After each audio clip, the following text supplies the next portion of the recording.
everybody, welcome in! It's Wednesday, Multiclass action time. We're back for the summer around a legendary track for the opening round. We are at Spa-Francorchamps, nestled deep in the Ardennes Forest on the east side of Belgium, and I am not alone tonight. Joining me is good friend of the program, Tyler Morgan. He's back and he's ready for the curses. How's it going, Tyler? Not too bad, not too bad. Season begins anew, the summer season. Even though my birthday's in the summer, I kind of don't like it. I don't like the hot, the mugginess, but we'll see how the drivers handle the heat and humidity as they're driving side by side to each other. You got different classes, GT3s, GT4s. There's so much to be excited about starting with this summer season. And I think a brilliant track like Spa-Francorchamps will really help people elevate and rise to the occasion.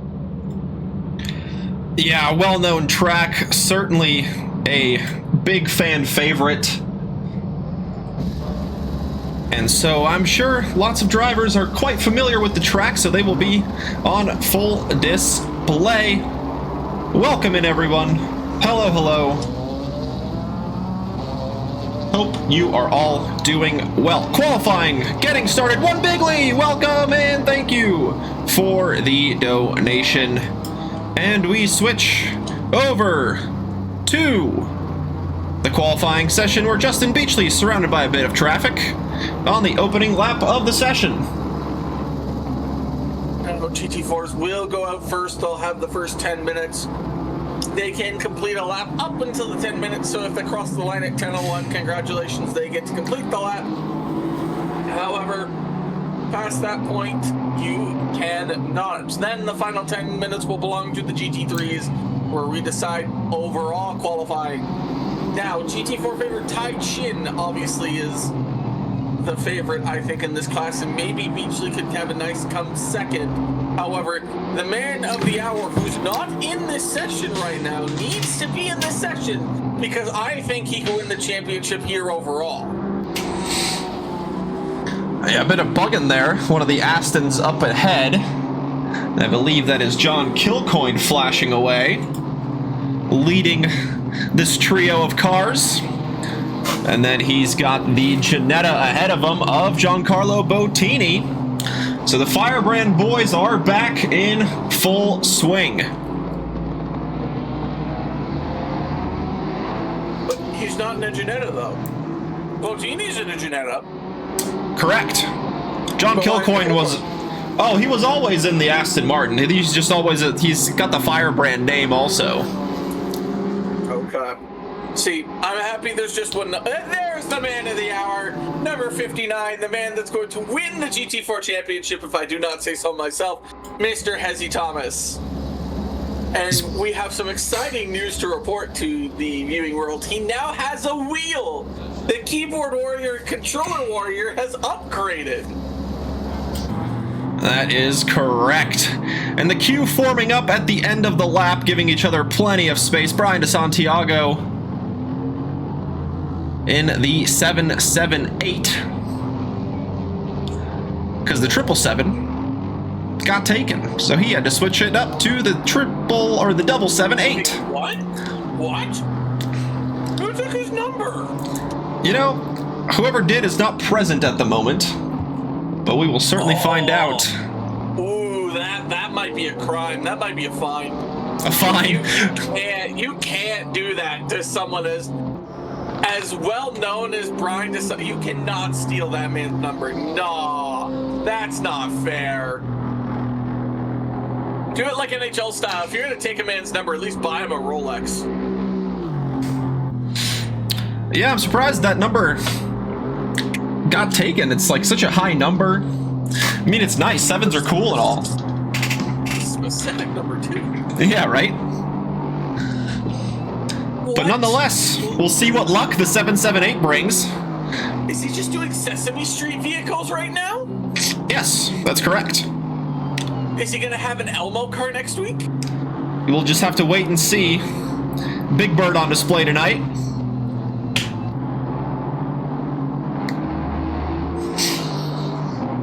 Put Jack Russell. I'm just just saying, you can't steal a man's number who's so well known in this institution and just not do anything for it. Like, come on. It's not, like... It just doesn't make sense. What does make sense, though, is that Beachley probably will find himself probably in the top 3 in this GT4 qualify. Couple of drivers still in the pits. Rally Yatanashi in the 621, still not going out with 5.5 minutes left in the session. It's quite a long lap at Spa, too. So the Mad Fox Racing AMG will certainly want to try to get things going here. Maybe we're just not thinking big brain enough. Maybe there's something going on that we just don't understand yet. You're right. The track's evolving. Boutini first across the line. It's a 232.075. That is the time for the rest of the grid to chase down. Justin Beachley improves the benchmark for the GT4s by about 0.8 of a second. He gets into the 231s.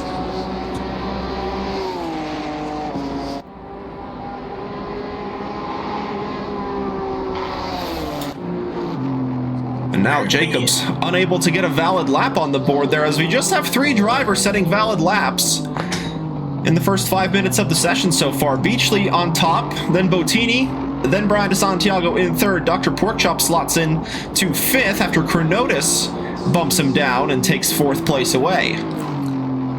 Now, it's very important with only 10 minutes that you at least get a banker lap in. You just got to get at least the time on the board. Because especially with track limits here, especially going up Radion and Rouge being so strict, you almost really need to get a lap going, because with 2 minutes and 31 seconds, 10 minutes, so what, 3 minutes for an out lap, 2 minutes, 31, so that's 5 minutes automatically there. Like, you only get really 3 good chances to get a lap, and your first lap's cold tires, so... Yeah, ever so slightly with the GT4s not having any tire blankets. They take quite a bit of time to warm up, but with a long lap at Spa being 7 kilometers long, about 4.3 miles, they do have a decent amount of time to get those tires warmed up, and the turns at Spa are quite high speed, and they will get that tire warmed up pretty quick. Yeah, Drive just reporting hardware issue for Yatanashi.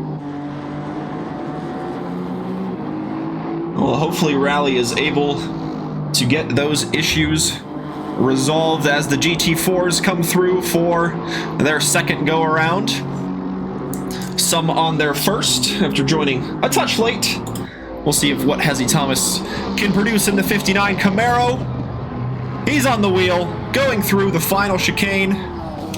Very delicately over the left-hand side there. Doesn't want to chop across. I have to. I have to do that. Well,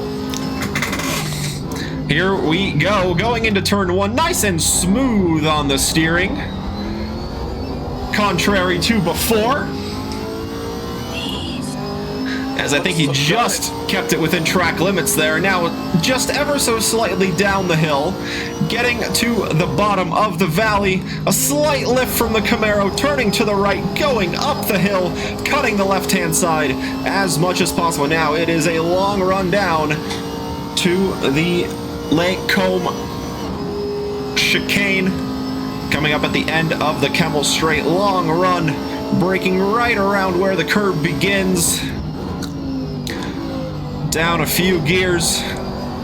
Very important to get the exit lined up, as there is a lot of momentum to be carried down this little straightaway. Going down the hill also, and a very tricky braking zone coming up. The corner just breaks away from you. Very tricky to get the power down also, with the track just ever so slightly bending down the hill. You can see the elevation from the spectators on the top of the hill on the right-hand side there, and just how much of a hill they go down through turn 10 at Ravage. Now the double left-hander at Pouan. Very important to get the first entry right, because you want to maximize getting the power down for the second part and lining up for the campus chicane. A right and then a left. Much more high speed of a chicane than at Lacombe. And then heading to Stavolo, named after the nearby village where the track used to cut through, but now shaped into the way it is. And exiting Curve Paul Frere, it is a long run down with the pedal all the way to the floor. A very quick left-hander at Blanchimont, probably the second most famous corner here at Spa.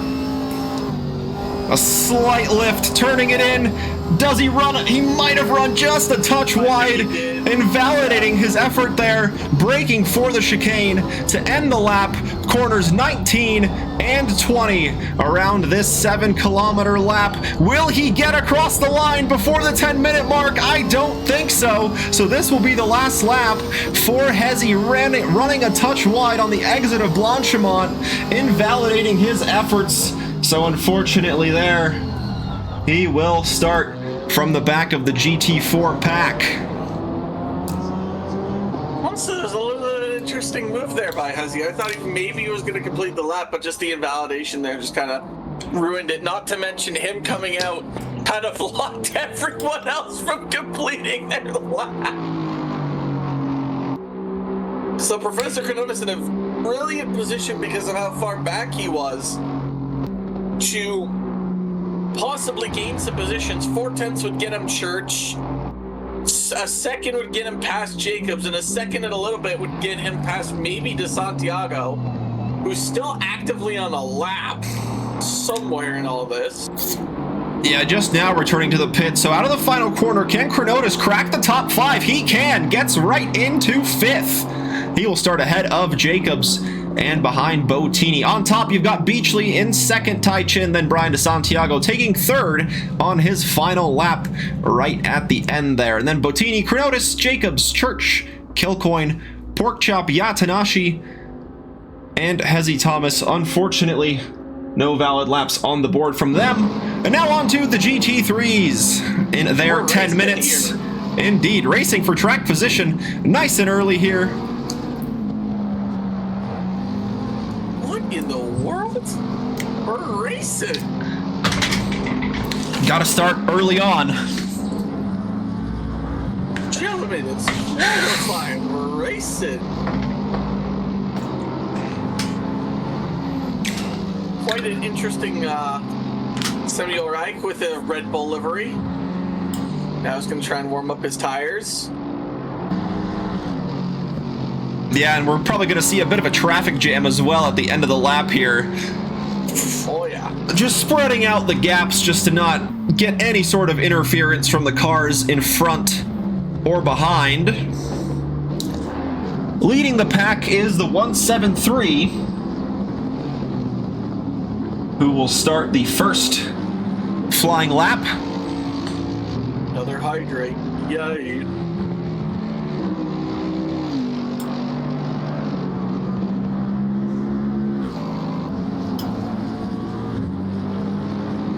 Another hydrate. You can't hear me. Do I need to put the microphone closer to my face? Yes, you do, sir. All right, how's this now, Dr. Porkchop? Am I able to be heard? Heard. Am I now too loud for the rest of the viewers who now probably had to turn down their volumes? No, I think you're just fine where you are now. I don't think you want that, Jet. I really don't think you want that. I will cause a volume warning. That's the next gasoline thing, volume warning. A volume warning, yeah, exactly. So Wright continues on with his lap. Vladislav Knife will lead the way. We'll see if he can get a valid lap on his first go-around. That might have been off there, no? It looked close. It looked pretty close, but I think on that corner, ACC's a little bit more lenient. But yeah, you're right. It was certainly close. been doing a lot of iRacing lately, so watching ACC again is always interesting. Yeah, just getting used to how the cars flow around here.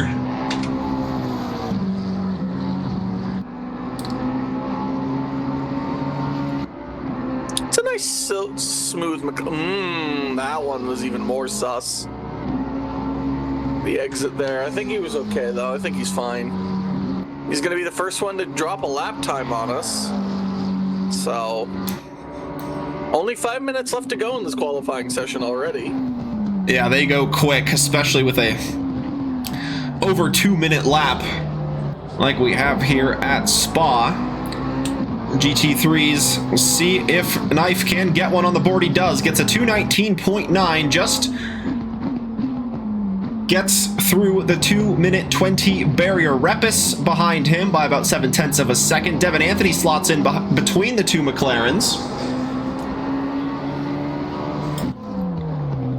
As Parker Sandrett looks to finish out his first flying lap of the session.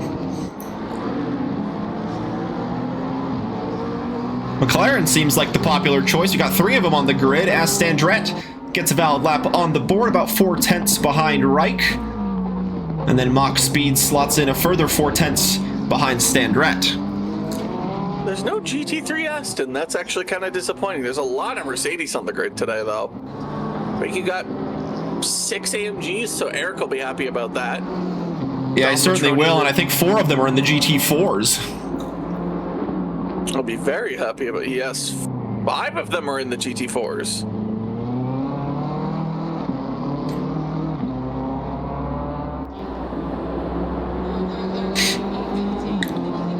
So no valid lap from about half the field. Sorry to interrupt you there. Yeah, it's all good.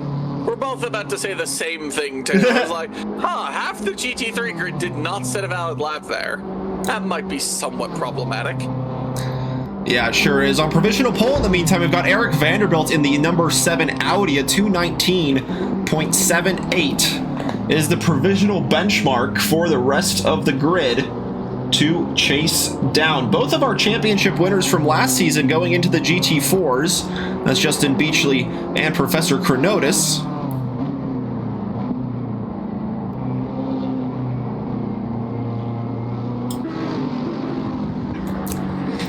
As we'll see if Devin Anthony can carry on the pace of the Lexus from Sarah Liu from last season. Yeah, a bit of a slip. Sam Reich seems to just give the space there to the Lexus, allowing him to go through, but almost lost it in the meantime. But to say GT3 is kind of wide open without Sarah and Kevin. Without them around, it looks kind of wide open right now in this situation.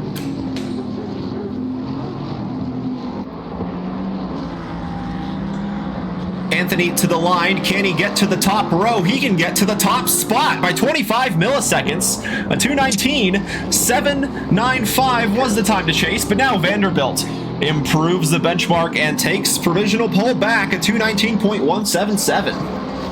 5/10, my God. What is Mach Speed? I'm in danger. Oh, you're about to be by the time the race begins. Yeah, we're missing the speed livery with all of the E's. Yeah, where's all the E's, man? I'm disappointed. Like I understand we're in an inflation society, but like, come on. I need my E's, man. Wallace gets up into the top 5 with a good lap. That's in the veteran racing. I love that livery. That looks so nice. Yeah, I was able to finally get a valid lap on the board there with about 2 minutes left in the session.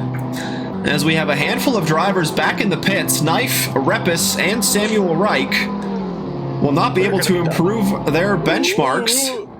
As Wallace gets a mega slipstream from the Porsche of Mach Speed.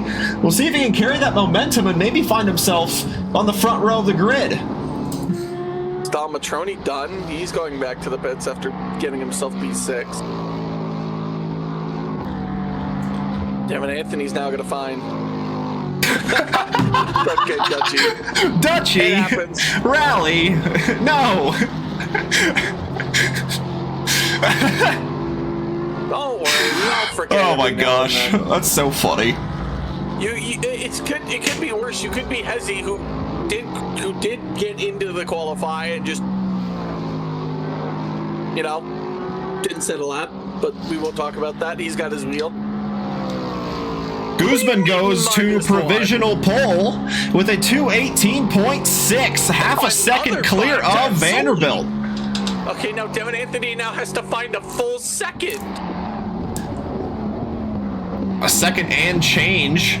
And going into the chicane, he will have one more attempt after this lap.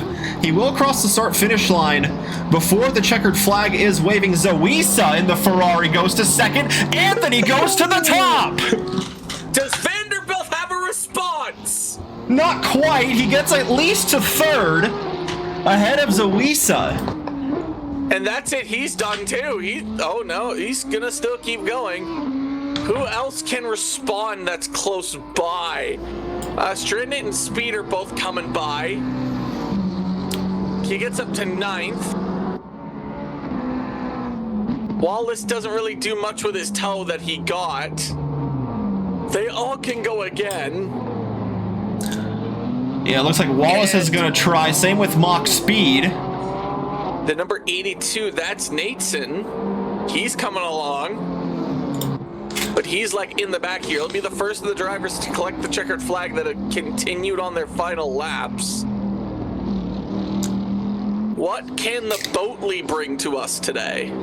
Yeah, always surprising to see the Bentley, and goes into 7th. That's a pretty good position in the top 10.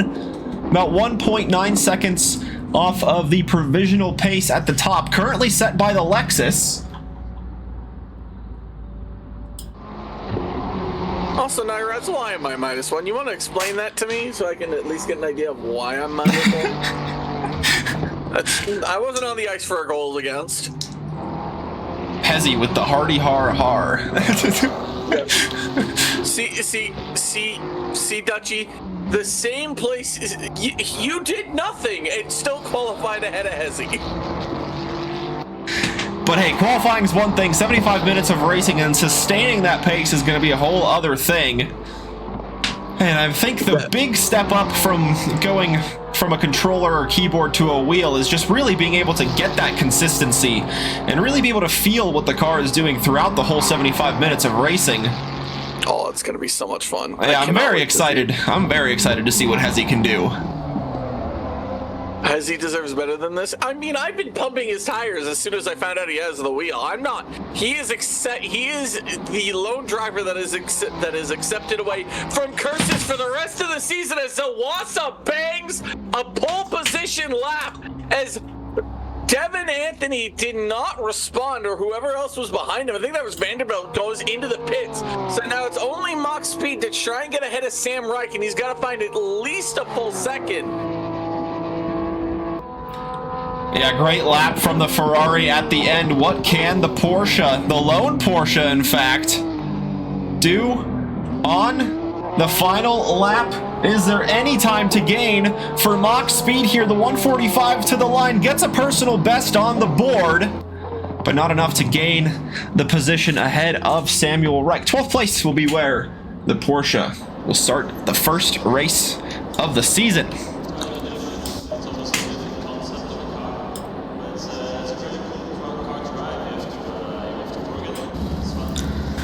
Nice and colorful grid tonight. 75 minutes of racing, same format as last season. 2 mandatory pit stops, 25 seconds of refueling is mandatory, and then it is up to the drivers to decide whether they want to add 5 seconds to their pit stop and take fresh tires. We have seen all sorts of strategies last season. Some drivers taking 2 pit stops in the span of 2 laps. Others taking 1 at the beginning, taking 1 at the end, splitting the race into 3 sections evenly. It is a completely variable strategy race, opening up at times, but at the beginning and at the end, certainly treating us to some great battles. So let's go through the first grid walk of the season. Tyler will bring you the GT4s. All right, on on provisional pole in the GT4s. It is Justin Beachley in the Big Bird Beach GT Mercedes that finds their first pole position of the season, and their championship rival for the season, most likely Tai Chin in the Tan B Performance Red Dragon, looking exactly where they were last season, hopefully with a better performance this season. Brian De Santiago in the 7-7, I'm saying it's a 7, I'm not acknowledging the 8. NPG BMW finds himself third for his first qualifying appearance of this season. And then you have Giancarlo Boniti in the B Janetta Firebrand that I will never get out of my head, number 57. And then Professor Kronotus, last season's GT3 championship winner, now in GT4 in the T Trackilicious number 42 Mercedes AMG. Where can he find himself in this championship this season? Nile Jacobs in the Snap-on Hellman's Inc. Nice Mayo Mercedes AMG.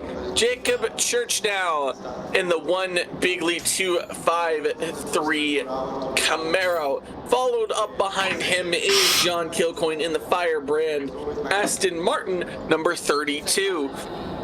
Followed behind them is Dr. Porkchop in the Chop Shop Racing Alpine. He's gone back to the Alpine. He's no longer in the Aston Martin. And then Rally Yatanashi in the Mad Fox Racing, who did not participate in qualifying, sits 22nd. And no longer the keyboard, no longer the controller, the wheel master Hezzy Thomas sits in 23rd in the Dog Box Racing number 59 Camaro. And back to Kuja for the GT3s. GT3 Grid about to get started, and Sam Zawisa leads the way after getting the pole lap right at the end. In fact, he's not leading the way. There he goes. The York Pearl 52 Ferrari setting off on the formation lap for the first time this season, starting from the front of the field. He's got Devin Anthony alongside for company in the Tech 1 Racing 664 Lexus. A good start for the season for Devin Anthony on the front row. Next is Carlos Guzman in the number 39 Ford Performance, starting from the front of the second row. He's got the Audi of Eric Vanderbilt for company. This is the Audi Sport Team Come to You, starting from fourth place.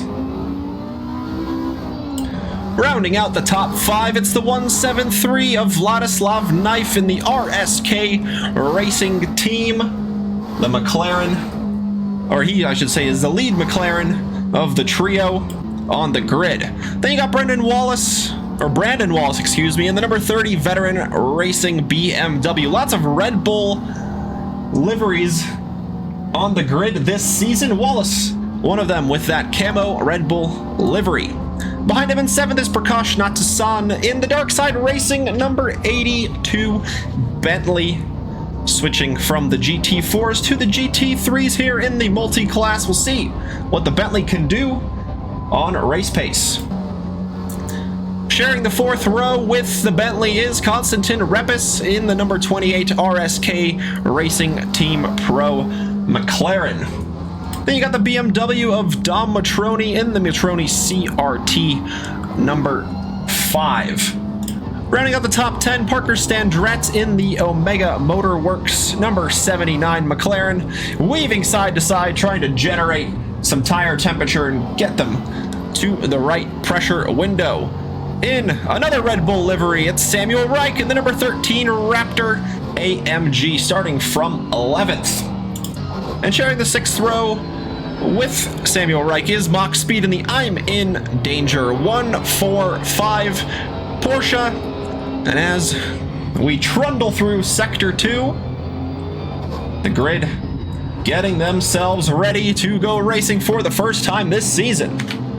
I think you're missing one important thing, Kuja. And you know what you're missing. Oh, I certainly do. All right. Lead the way. Because it is the season opener of this wonderful summer season, I'm cursing 3 cars in each class. Normally, it would just be 1 car in each class. at least per race. However, because it's the season opener, I get 3, and we just seem to see where we go here. Okay, let's get Wallace, Guzman, and Stranded. Let's go them for the GT3s. GT4s, because no one's gotten curse protection yet. Let's go to Santiago.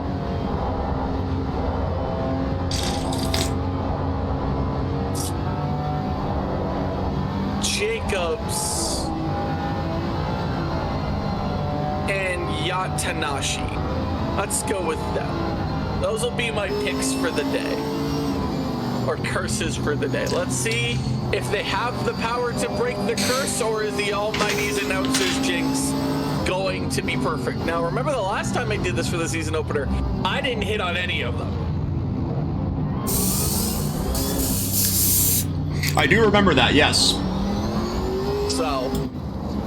So the grid gets around the chicane, but the green light will wave after the last source hairpin going down the hill into Eau Rouge. So we still have a bit of time here as the grid still is in zipper formation. The top 2, Devin Anthony and Sam Zawisa, on the front row of the grid. The Ferrari will have the more advantageous line going up the hill through Radion and onto the Kemmel Straight. So here we go, around the hairpin for the start of the summer season. 75 minutes of action around Spa-Francorchamps.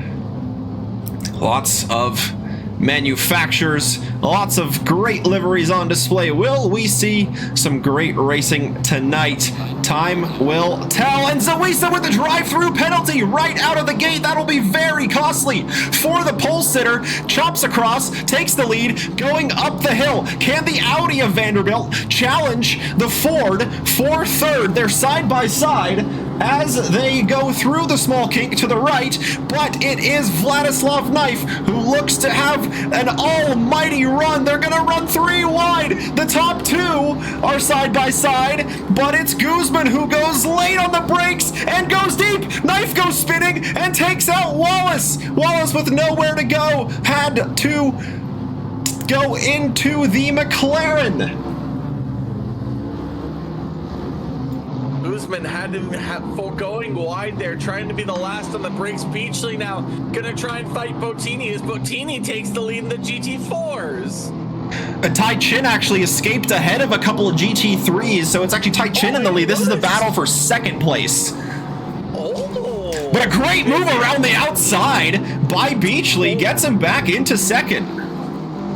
My word, what a race right now we have. Well, there goes all the drivers taking track limits. That's going to be interesting for the Aston Martin, who's not too far behind. Oh, here comes to Santiago, though. Yeah, unfortunately. Yeah, I was going to say he dropped a couple places, unfortunately, from the start. After starting in 3rd, it looks like he's in 6th place at the time being, behind John Kilcoyne, who got a great start in the Aston. Started near the back of the grid, and he's found himself in 5th place behind Kronotus. That drive-through here is just a death sentence for Zawisa too. Like, it's not the F1 pit lane, folks. It's the full pit lane. Like, that's just tough. That is a tough break for Zawisa, and there's no arguing it with race control because there is none. Yeah, that one is issued by the game, and so they feel as if he did something wrong. A mega start from Dom Matroni in the number 5 BMW. He was also near the back of the GT3 grid. He's already up to 4th place and trying to challenge the Audi for a podium, but running wide at the hairpin might allow the Ford of Guzman to try and take that place come the end of the Kemmel Straight. I think we had Risp and Stranded kind of switch positions there. I don't actually know for certain. Saw McLaren go wide though. Yeah, Sandrat did run wide and lost the position. to Repus, but they are pretty close to each other, and they're going to run side by side. That's Matroni and Guzman. Matroni down the inside. Guzman late on the brakes, as he did on lap 1, trying to hold on a little bit of a bump there, but I think Guzman was entitled to the space there and gets the position, and up to 4th place goes the Ford. Samuel Reich, I think, had a crash coming out of Radeon and Eau Rouge because he's now in the GT4 field. And it is quite a jam-packed GT4 field. They're going to try to run 3 wide as Brian DeSantiago can't split the 2 cars ahead of him. He wanted to. He wanted to. You can so tell bad. he wanted to. He just could not manage to find it as John Kilcoyne goes running out trying to catch Professor Kronotus. However, he's got a little bit of a tail behind him. Tideshin and Beachley have gotten back, but Boutini has not caught up to this field, and Kronotus hasn't caught up very well to Boutini yet. Maybe you got Boutini, Kronotus, Kilcoyne, Jacobs, DeSantiago all trying to vie for a spot there. There's the Mercedes AMG, maybe on the inside. Inside becomes the out. Can they hold their position? The Aston's going to hold their position just fine, as that is Nile Jacobs and John Kilcoyne fighting side by side. However, I think the Aston might have position. Nile Jacobs looking for any opening and opportunity. And if you're Brian DeSantiago, you're looking to pick up the pieces of any battle that happens here. Yeah, he's certainly trying his best to stay on the back of that AMG, but they are all running away from the BMW here as Zawisa in the pits to serve that drive-through early on here. And it is going to be a long trundle at 50 kilometers an hour. Oh, that's a bold move, possibly by Jacobs, and down deep goes John Kilcoyne. He's going to have to take the wide exit. That's going to allow Nile Jacobs the opportunity, and maybe even DeSantiago to pick up that place, and it will. A late breaking move by Kilcoyne costs him 3 places. Oh, and thinking about the late move as well down the inside of Professor Kronotus. Equal machinery here. They were going to go side by side. Oh, DeSantiago's thinking about it. Oh my goodness. He's thinking about it. They're going to go side by side. No, they aren't. Oh, I would have paid money to see. Look at the run by Kilcoyne. Holy jumping. Yeah, so hard to take our eyes off this GT3 battle. The 13 stranded at the top of the hill. And look at the BMW shuffling to the inside. Can he get the move done late on the brakes? The 778 down the inside takes 4th place. Wait a minute, it's not done. Excuse me, that's the battle for 5th place between DeSantiago and Nile Jacobs. But yes, you're right, the AMG not done. Late move down the inside. And he makes it stick. Can John Kilcoyne follow the AMG? Not quite. The BMW a little bit squirrely on the exit. Tries to get the over-under. Gets a fantastic exit to line up the BMW. Going down the hill, Brian DeSantiago with the pro line. Cutting through the grass there. He's on the grass. What is this? Dude, Dr. Porkchop's watching this like, what is going on in here? Yeah, he's certainly getting himself involved in quite some battles. Eric Vanderbilt was in a podium position, now falling back behind Standret, back to 7th place. That gives Matroni that final step of the podium. Guzman moves up to 2nd, with Devin Anthony inheriting the race lead, with Sam Zawisa taking that drive-through penalty. So Anthony leads from Guzman. Less than a second is the gap between the top 2. Then you've got a 1.5 second gap to Dom Matroni. Constantin Repus in 4th. Wallace, Standret, and Vanderbilt. There are the 4 cars all in one shot here as Vanderbilt tries to recover back into the top 3. Now, Martins, how long are they doing each lap? Typically, I think the GT3s will do somewhere. Like, I know the GT4s would run in like 234 plus. Yeah, I can give you the last laps. Taichin 230.9 previous lap.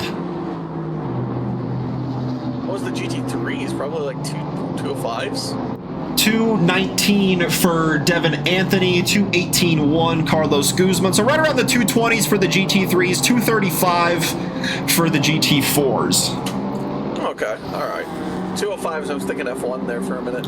Santiago gonna try and get a legendary run here. Oh my god, he's gonna go side by side running out of the Rouge! That top track though, he is gonna have to give that position back and he knows it. Yeah, he does. He's giving it back early. Oh my! Oh, he still might get the run. Parker Stranded going wide. I believe that is Eric Vanderbilt coming now side by side, and Vanderbilt's going to take that position for the McLaren, going just a little bit wide. Yeah, so hard to gather the car back after running wide, and once again Standrat running wide on the exit of the campus chicane as Vanderbilt continues his pursuit of the podium position. Vanderbilt's going to get a run here. What is Wallace going to do? That is the question. How do you defend this? He is just sniffing that exhaust. Well, that's track limits. Oh, Wallace defends. Whoa! He makes it stick! Oh my goodness! What a late move from the Audi! Fantastic on the brakes! Round of applause to that. I thought he either hit him or missed the corner entirely. And the BMW goes right back! Wow. Oh, we're getting spoiled. Holy, can't say that word. Holy sugar honey iced tea. Dr. Porkchop's looking to make a move in that car. That's right, Alpine on the Camaro. Jacob Church in the one bigly Camaro trying to defend from Dr. Porkchop. Those two had a good battle yesterday in the Le Mans Ultimate season opener. You versus the guy she tells you not to worry about. Yeah. Like, look at the size of the Camaro compared to the Alpine. Yeah, the Alpine. It's a Skittle compared to an M&M.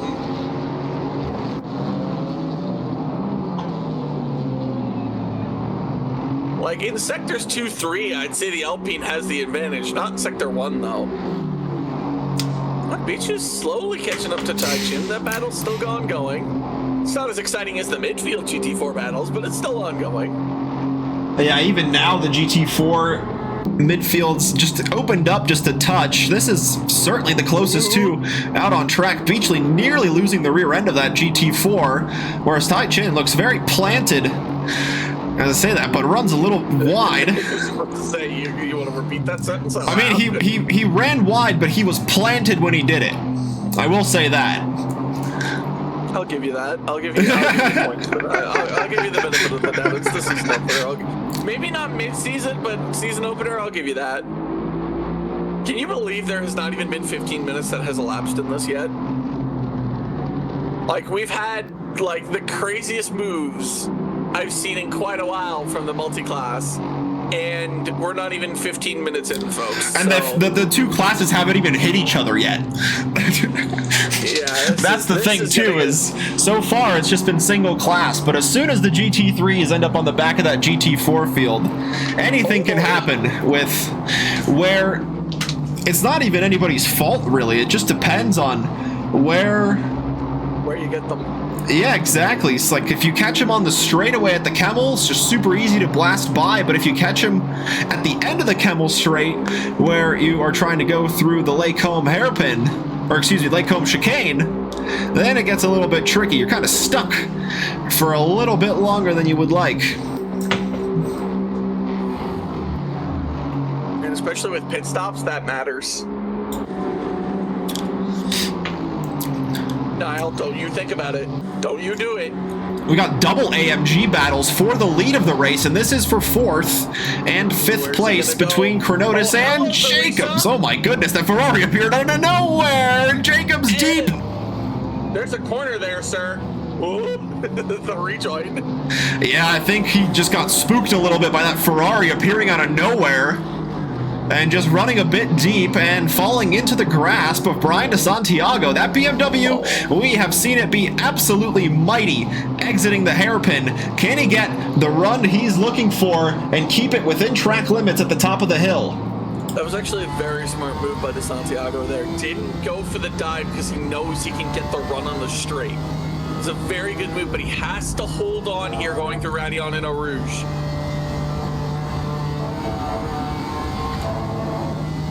Looks like he held on just fine. Now, can he get the run that he was looking for? He's pulling, he's carrying. The BMW's got that power.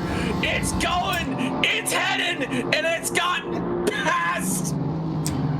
Maybe they're side by side.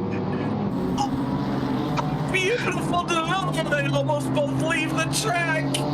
He nearly drifted into the position as that was a sketchy moment from Jacobs cutting across. Thought there might have been a bit of an oversteer moment, but he seemed to gather it before any sort of snap occurred there. So de Santiago will have to look at the back of the AMG for another lap here. Oh man, they're just... Still not even 15 minutes in yet, folks. There's still plenty of racing left to go. Ooh.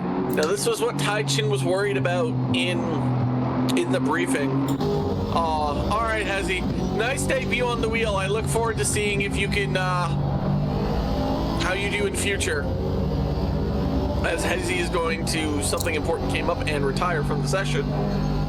But as I was saying, this was what Tai Chin was worried about. He was just worried about being consistent. He was worried about Beachley being more consistent than him. And right now, Tai Chin does have the lead, but as you can see, him and Beachley have kind of pulled away from Boutini by like 4 seconds.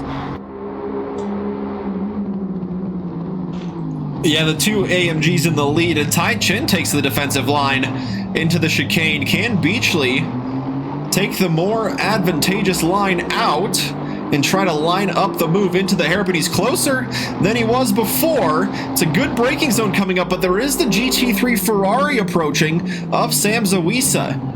And this is what I mean. He's approaching this battle at a bad time as the two AMGs go side by side. The Ferrari's going to try to slip on through just enough room, but the two AMGs for the lead of this race are going to go up the hill, and Justin Beachley, thinking the better of it, tucks back in behind Tai Chin. Knows he can get the slipstream, the double slipstream from the GT3 punching a hole in the air out way ahead. But this might work out for Tai Chin as well. He might use that slipstream to his advantage and keep the place here. Yeah, it seems like he's able to stay up ahead as the top two GT3s getting pretty close once again. Guzman within half a second of Devin Anthony for the race lead. Jacobs is in the pits for his first mandatory stop, only 15 minutes in. And like we said, here is like that variety of pit stops like we were saying. Early stop for Jacobs, he is in. And there is Dom Matroni up in third, looking to try and catch up to these top two. He's back by about 1.5 seconds. Then you got Vanderbilt and Konstantin Repus and Brandon Wallace battling it out for fourth, fifth, and sixth. And Vanderbilt thought about the late move. We've seen the Audi send it from well downtown. Can Vanderbilt find the move past the 28 McLaren up ahead of him?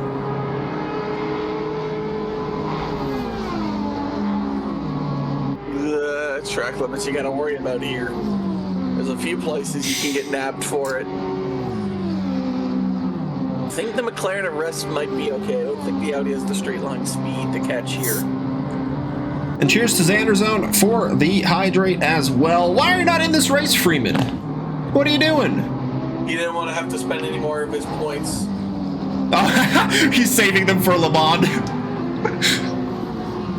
I know yesterday he had important Stanley Cup business to attend to. But Did he actually go? He went to the game? I don't know if he... Well, it wasn't in Carolina there. I know there was that watch party that they had. But nonetheless, I mean, still, even if you're just watching it with some buddies or with some family, much more important at the moment, I would say, than the season opener. I mean, unless he's a Knicks fan, which I feel bad for if he is. He's been saving him up.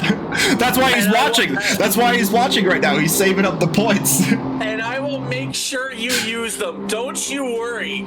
Every single time that you're in a race, I will make you use 5K. Santiago on the back of Professor Kronotus. Oh my. Does Santiago thinks the better of it. He's going to do what he tried to do the last time and just get the slipstream effect. Santiago actually is using his head here a lot. And there's the slipstream effect of the BMW once again.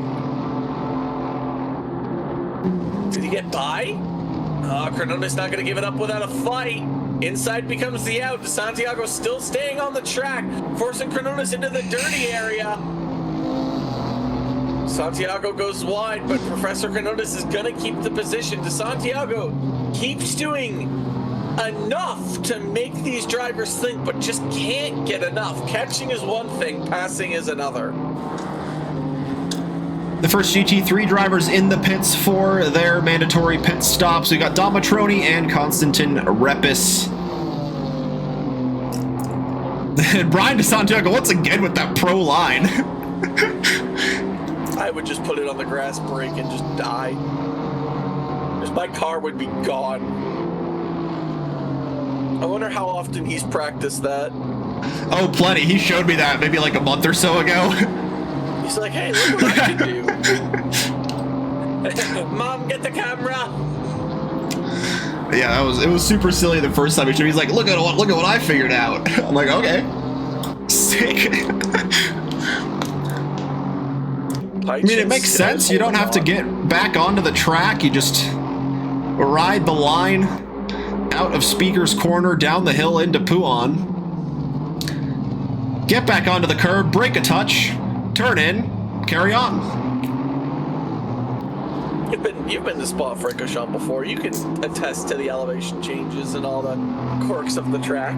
Oh, certainly. There is quite some elevation. Just even walking to the grandstand at Eau Rouge Radion was quite a handful. Quite the exercise. Did you need the walking cane? No walking cane, but the grandstand that is at Eau Rouge isn't even built here in ACC. There's just that little house at the top of the hill, but that's been replaced by a massive grandstand. You can see it on the left-hand side there.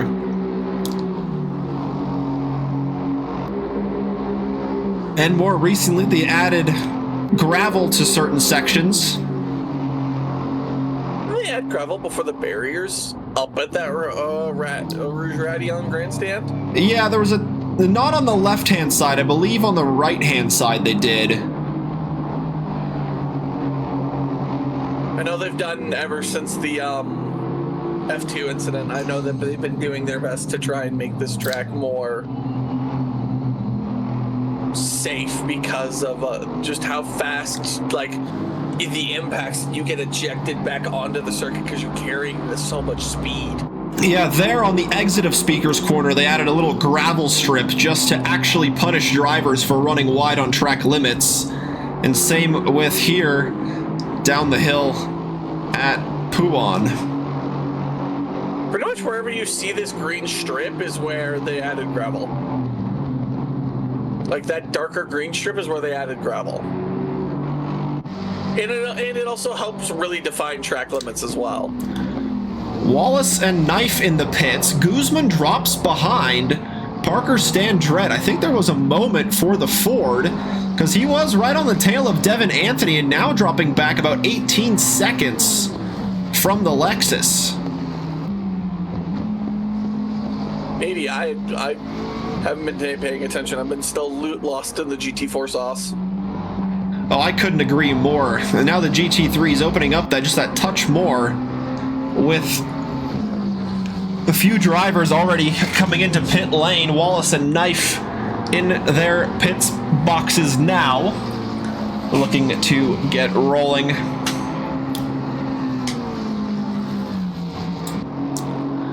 And Santiago gets ahead of Professor Kronotus, so the AMG is now behind the BMW for 4th place.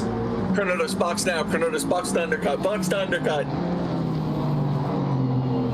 Yeah, that must be the strategy that Nile Jacobs was thinking of doing, because he was involved right in this battle as well. But he elected to take the early pit stop, so the 47 just running in some clean air at the moment, trying to maximize the lap times. Why does no one listen to me, Cujo, when I say when I call for boxes? Like, I'm sitting up here in the booth, I can see everything. Like, is that not an advantage? Like, truly. Now, how's Kronotus going to catch back up now? Now, you guys started Le Mans Ultimate this week yesterday, yeah? That's correct. Did you start at Le Mans considering Le Mans is this weekend? No, it was at Sebring. See, now that's a missed opportunity right there, if I do say so myself. I believe next week is Portugal. Portugal's not terrible. I love the elevation changes there. I think F1's going back there at some point.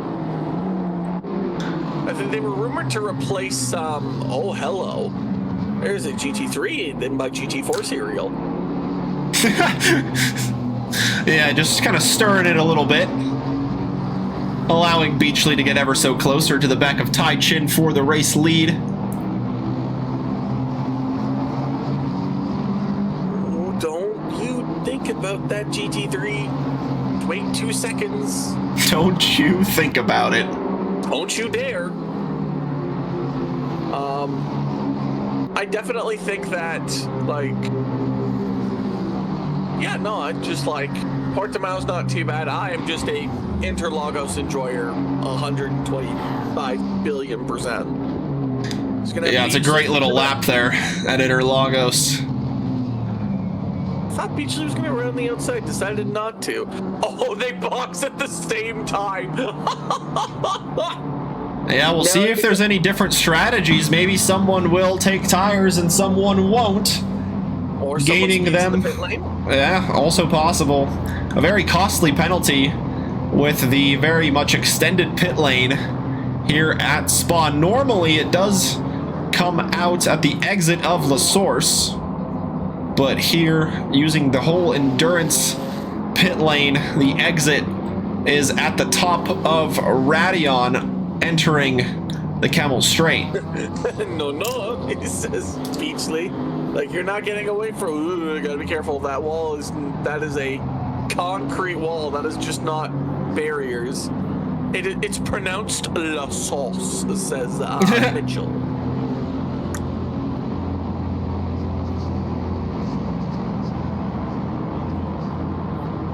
Now, you want to tell that to his face? Fly all the way to... Yeah, come on over. I got room. Fly all the way to the Trackilicious booth. And it looks like their pit lanes are right next to each other, too. Oh, that's funny. All right, it is a battle of the pits. It is a battle of the pit crews now, ladies and gentlemen. Don't test. Please use brakes on the back of Rally Hatanashi's car. See, that's what's funny. Mitch actually has a stop sign on the back of his car when he races. Did any of the, like, youth jerseys, hockey jerseys have, like, that stop sign on the back? Yeah. Like youth hockey jerseys. Yeah. So that's actually a perfect representation. Not to sign Mach Speed in the pits, Pork Chop as well in the Alpine and the GT4s. Let's check back in. And Beachley ahead of Tai Chin, it looks like. I think Tai Chin took tires. He would have had to have. That explains the gap. Like, the gap looks about 5 seconds. Yeah, Beachley with a 29-second pit stop. Tai Chin 36 seconds stationary. So now can Justin Beachley keep that old compound in check until his next pit stop to try and run away and build the gap to Tai Chin. And we've got 5 AMGs all together, or 5 of the 6 AMGs together on track from Yatanashi down to Jacobs. All right, Kronotus, spin. No, he just needs to pit. He just needs to pit and he'll be right in there. He doesn't even need to spin. Box. No, he's not in the pits. God, he's just went past the start finish straight. Box speed now in the pits again. Yeah, I think the 145 is doing that double stop strategy where they're just getting them both out of the way. Kilcoin and Church will join the GT3 of Mach Speed. Oh, Mach Speed was just still in the pits from before. It was just that long of a stop here at Spa. Yes. It must have just caught him right at the pit exit. Devin Anthony still yet to stop after completing 12 laps in the lead of this one. Qualified on the front row in second place, but was able to take advantage of the rather unlucky penalty given to Zawisa for being out of position at the start, having to serve the drive-through. But they were very close through the first opening laps. It would have been a great battle to watch between the two of them. Would have been exactly, yes. And Mitch says that is exactly what he based it off of. So you are right, spot on point. I mean, that's not going to stop me putting you into the wall, but like at least. Oh, of course, exactly. If anything, that makes it. If anything, it's an encouragement. Yeah, there's good intentions behind it. However, I understand your ability to say the word stop on the back of the jersey. I understand that. However, that just makes me want to put you into the boards more. Or in this case, this just makes me not want to use my brakes when it comes to Yatanashi. Yeah, with that sign on display at the back of the car. Just got a glimpse of it there. Please use brakes. I do like that livery, though. The touches of red are great. Oh, I agree. The little... Very much. I don't know. I almost want to call it like a zebra pattern on the blue. I would agree, yes. Quite striking there. As the GT3 of Samuel Reich gets close, as you can see there, the difference. We did it! We've got all the AMGs in a row on the grid from Kronotus to Jacobs, 13th to 18th. Eric is now happy.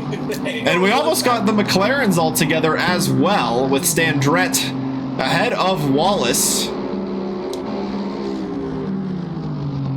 as he is ahead of the 2 RSK Racing Team McLarens, with Repus ahead of Knife in 6th.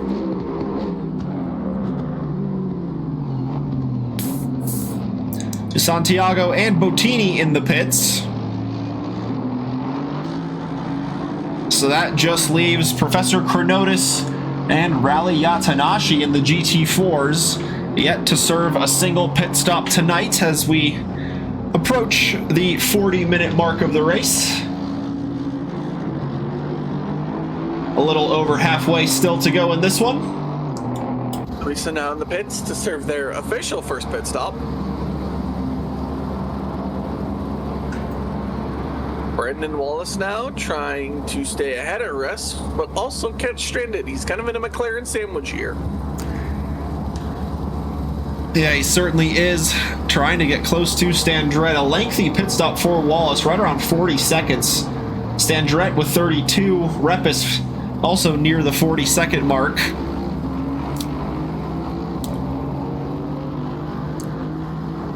So with all of this pit stop movement, Standret is in 4th place, which will be 3rd now with Zawisa in the pits. Can Wallace take that position away?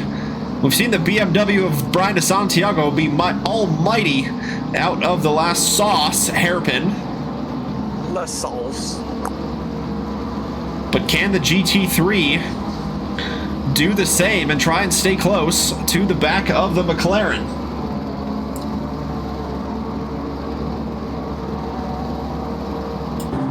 They are approaching GT4 traffic, though. Which made it quite a bit of it. Yeah, but that's Brian De Santiago first out of the pits. He's going to be on cold tires. Inside, opening up just a touch for Brandon Wallace. This is now for a podium position, folks. 3 cars within a second of each other. He's 2 McLarens. Oh, no! Oh, no! No! Disaster! The BMW takes it like a beast! Stendret just lost the rear end exiting the corner, went into the side of the BMW. The tank is completely unfazed. And meanwhile, the 2 McLarens go careering into each other. And 79 of Stendret and the 28 of Konstantin Repus collide. Like, parried him off. Like, he's just like, ching, and goes into the other McLaren. Yeah, that's the unlucky thing with the ACC physics, is the cars tend to just kind of ping off of each other. Whereas in other sims, you're able to kind of rub it out and just kind of go side by side and just kind of maintain that side by side action. Whereas there, you see clearly the McLaren just boinking off of the BMW. That is definitely an ACC physics moment right there, ladies and gentlemen. For sure. No doubt in my mind. Oh, and that is... Who's that going into the pits? Nile Jacobs for the second time. Billiard physics. So I will mention before Nile Jacobs entered the pit lane there, he was ahead of Brian De Santiago.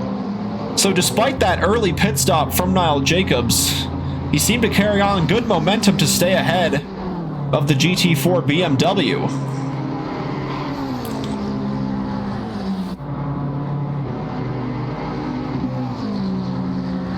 40 minutes now left. This Church and Kilcoyne are going to fight it out, but I think Kilcoyne has the advantage here. Yeah, and one Bigley just touching the inside wall there at the hairpin too. It looks like we've unfortunately lost the Audi of Eric Vanderbilt.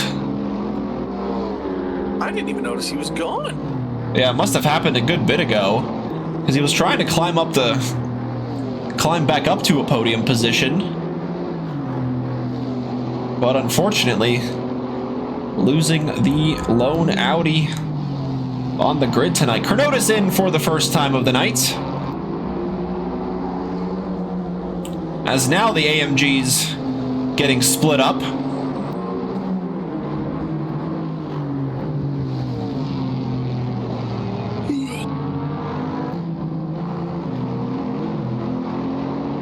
And Devin Anthony still yet to stop in this one, as we are just about at the halfway mark. I honestly, no matter what the result of this race, I'm happy because Aston Martin got a point. It took half of the field DNFing and half the field getting a grid penalty. Oh yeah, that was quite a wild one there. They had to find a way to make the Monaco Grand Prix entertaining, and that is a 621 of Yatanashi. Sideways, I think. Oh, and they're done. The curse wins again. Upsettingly so, but the curse wins again. Indeed, upsettingly so. I love that livery of the AMG. And unfortunately, falling victim to the Eau Rouge Radeon complex, as many pro drivers have done in the past. So Rally Yatanashi there, right on point with the pros. But certainly we'll be back next week, I am sure of it.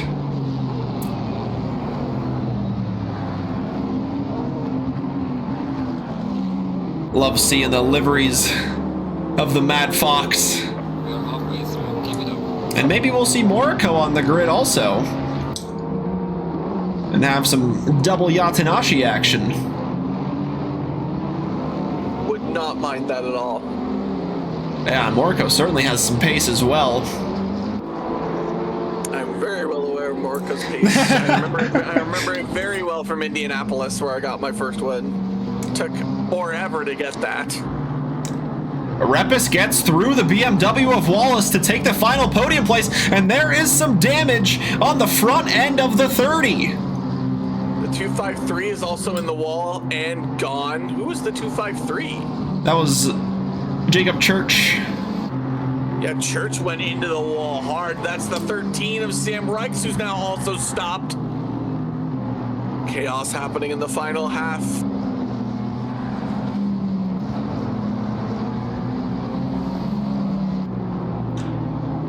Devin Anthony in the pits from the lead. He has a pretty healthy advantage over Dom Matroni in second. Will he come out ahead of the BMW? Yeah, that is some heavy damage. Yeah, has he had some other business to attend to that came up, so has he left pretty early on, maybe like 10 to 15 minutes into this one. Yeah. So here's Matroni exiting the hairpin as Devin Anthony just now getting dropped and rolling out of the pits. Up the hill, Dom Matroni takes the race lead. He's not even at a pit exit yet. That's going to be a pretty healthy advantage for Matroni, not taking tires, so he is on the compound that he started the race with in the number 5 BMW. And has right around a 5-second gap over Devin Anthony.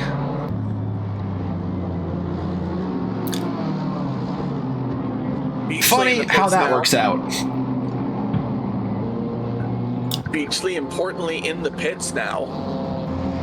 Yeah, Is Tai Chin going to respond?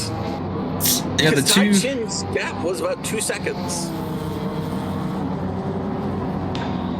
Yeah, Beachley deciding now is the time to get off of that old rubber and switch to something new in his efforts of getting the race win tonight in the GT4s. Kronotus joining him in the pits in the number 42.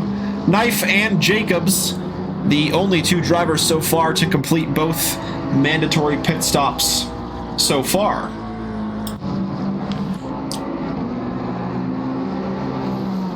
Still finding resps. Yeah, despite the damage on the front of that BMW, he's able to stay right on the back of the McLaren. But all of this is allowing Guzman to close in. The gap was about 5 seconds last time I checked. Now it's down to 1.7. And the Mustang, with the fastest lap of the race as well, certainly has some race pace at hand to try and battle and get into a podium position ahead of Wallace and Repus. Tank can only take so many hits. Ooh, dipping a tire in the gravel. Doesn't have that. Doesn't have that downforce. However, downforce isn't needed in a straight, is it, Kuja? Not exactly, but the damage might be adding a little bit of drag that he might not like. Nearly contact into one of the fastest corners of the track. Repus forced to go wide. Oh my God! Here comes the Mustang! Oh, they make contact! So Repus will rejoin ahead of the Mustang. Guzman will try to challenge for what is now 3rd place. Wallace tries to split the 2 and to try to stick the nose of the BMW down the middle. But Repus takes the inside. Guzman can't get the over-under because the BMW has the inside line and has the momentum down the hill to take both places before we hit Eau Rouge. Here's the Whoa! Oh, it's contacted. Down goes the McLaren. No! Oh, I need a replay of that. Oh, I need a replay. I didn't get to see it. So exiting the corner, the BMW just gets a mega launch The McLaren, nowhere to go, has to go down that outside line, and by the time he wants to cut back in, the Ford is there. A little bit heavy over the curbs, bouncing over the inside and just loses the rear end, and heavily into the wall with the front left. Unlucky, really, to get that car so unsettled, and still fighting it. Check the... Oh, here comes Guzman down the inside! Justin Mitch says a tank slapper of the century. Yeah, Alexander, that's right. What a save by the Mustang to not take the, go into the McLaren as well. Speaking of which, just when you thought you've lost a McLaren, Stranded's right behind this battle too. Yeah, things certainly picking up in the GT3s in this middle phase of the race. All of them still have to serve a mandatory pit stop, mind you. Oh, and both of them run wide on the exit of curve Paul Frere, but Guzman down the inside has the speed.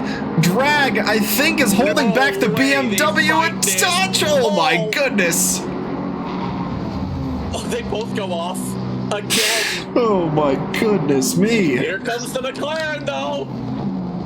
McLaren, if it's smart, will take the... No! Oh no! They made contact! No!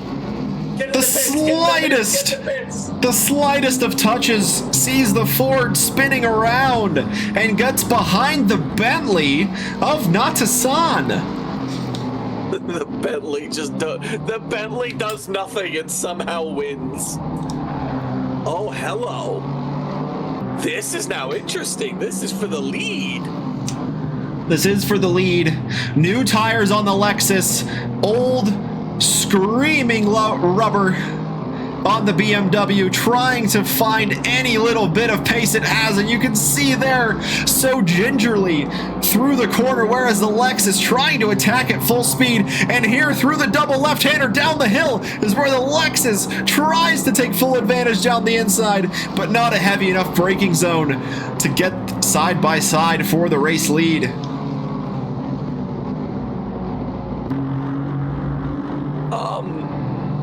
Mitch, you were wrong. It's not an hour-long race. You want to tell them how long of a race it is?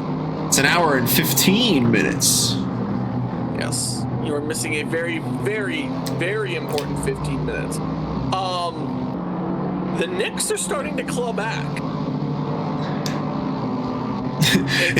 Never mind. In your sports finals update. Yes. It's now 90 to 75. They're only 15 points away. It's doable. That's not likely, but it's possible. Is Devin Anthony going to think about a move here? Nope. He is going to take precautions here. Lots of activity in the pit lane for the GT4s. Boutini and Santiago pitting from 3rd and 4th place. Or I guess it was 2nd and 3rd when they were running. And down the inside goes the Lexus. Down the inside of the Lassour's hairpin, very delicately getting the move done as Dom Matroni couldn't cut back in. Apex closed off by the Lexus, and now Devin Anthony back in the race lead. You kind of feeling that one was coming as Dom Matroni chops through the top of the hill. I think the tires are begging for their life on that BMW.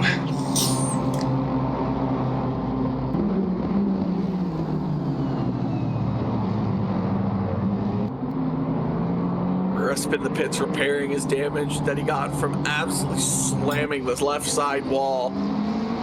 There's Guzman chasing now. Is he chasing the Beley? Yeah, the Bentley and Stan Dret. Well, Stan Dret got dropped back a couple of places as well. Oh, he was ahead of the Bentley. He's pushing him up the hill. Easy now. They're rubbing his racing, I guess. Certainly the last place you want the rear end of your car to get unsettled, as we saw from the McLaren of Repus, unfortunately. And Stan Dret dropping a couple places. He was ahead of the Bentley. So Natasan now up to 4th, Guzman in 5th. And they are not too far back from Brendan Wallace for that 3rd place position. Good. two things I have to point out. One, yes, Stranded got nicked by, I think it was Guzman got nicked by Stranded, or it was one of the two. And Zuisa's now going to fight Mach Speed now. I think Zuisa's going to have the pace here to just get this done in short order. Yep. Good recovery drive by Zuisa, considering the drive-through very early on. It was pretty much a killer. Yeah, I'm pretty sure Nathan was behind at least both of them. And two, Wallace somehow... Oh, there's GT4 traffic. Oh, there's a lot of it. Oh my goodness! Kronotus nearly going into the BMW. Brian de Santiago stranded on the turf on the outside. Same with Kronotus. So those two might really get close to each other here, with the BMW on the power, has the advantage. We have seen it all race long. The 778 BMW top speed is unmatched compared to the AMGs, and he sweeps around the outside, gets the move done. Out, boys. There's a McLaren there. That was a lot of traffic. It's not over yet. Kronotus is trying to follow the McLaren through. What is this fight? Is that rest behind? Oh, Guzman. Guzman got through Natasan, so the Ford ahead of the Bentley. So now Guzman with a 2-second gap to try and chase down Brandon Wallace for third place. The other thing I was going to put out, that this BMW is somehow still third despite all the contact around it. Oh yeah, it is. It's been quite something. As Standret and Repus close on track, but Repus on a different strategy. He's already been in the pits twice. Standret only once so far in this one. So not technically a battle on track, but we might have a 3-car battle developing here between Boutini, De Santiago, and Professor Kronotus. Nile Jacobs with the early double stop. He's 10 seconds ahead of the Ginetta in what might turn out to be the final step of the podium for the AMG. Not a bad strategy. And just like that, Guzman on the back of Wallace, and there's Nile Jacobs, the driver we just mentioned, getting involved with the GT3s. Yeah, Wallace is having a struggling time with that front end damage. He's got no pace whatsoever. Yeah, and then the other thing too is, do you take the time in the pits to fix it? Because that might cost you the track position. I think you undercut here if you're Wallace. You have to undercut here. That is your only option to keep this third place position. You can only make that BMW be so wide for so long. Wallace, if you can hear me, you box right now. Box opposite Guzman. Oh, and even if he wanted to box, he couldn't. The Ford was there. Some side-by-side action and a little bit of contact, but Guzman goes through and takes the final podium position away from Wallace. But Wallace thinking about the late move. Wow, Guzman really, he really opened up the door there, and Wallace gets back through. Stranded's in the pits as well now. Oh, and they both cut through the top of the hill. Drive-throughs at this point? Yes! Oh my goodness! Oh no, Wallace getting a drive-through on top of all the damage he's carrying. They're side by side into the braking zone, and the Ford trying to hold on and get the position on track. Will certainly get it after the penalties, but wants the track position now. And he can't get it. And the McLaren are drooling right now. And that's Rest not even fighting for position. Yeah, Repus is just trying to get himself unlapped. I was about to say, I'm like, there's only so much. I've watched Wallace cut that at least twice. Like, what is his plan now? Just looking to cause as much pain for this Mustang as possible. Maybe force him into taking a drive-through with him? Yeah, I guess so. I mean, they certainly both cut at the top of the hill. Another little bump there, but Wallace goes wide, a touch into the gravel, and the Bentley trying to go through, but the McLaren of Repus trying to unlap himself. Gets ahead of the Bentley, and Guzman into third ahead of Wallace. I would say box now, Wallace, but you kind of got no choice now. Oh, man, that would have been a great fight.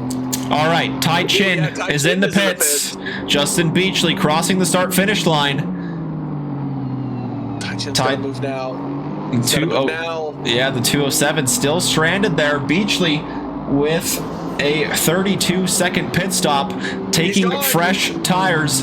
The 207 gets dropped and gets rolling. There it is! The race lead goes to Justin Beachley for the GT4s. Waited too long on this pit stop.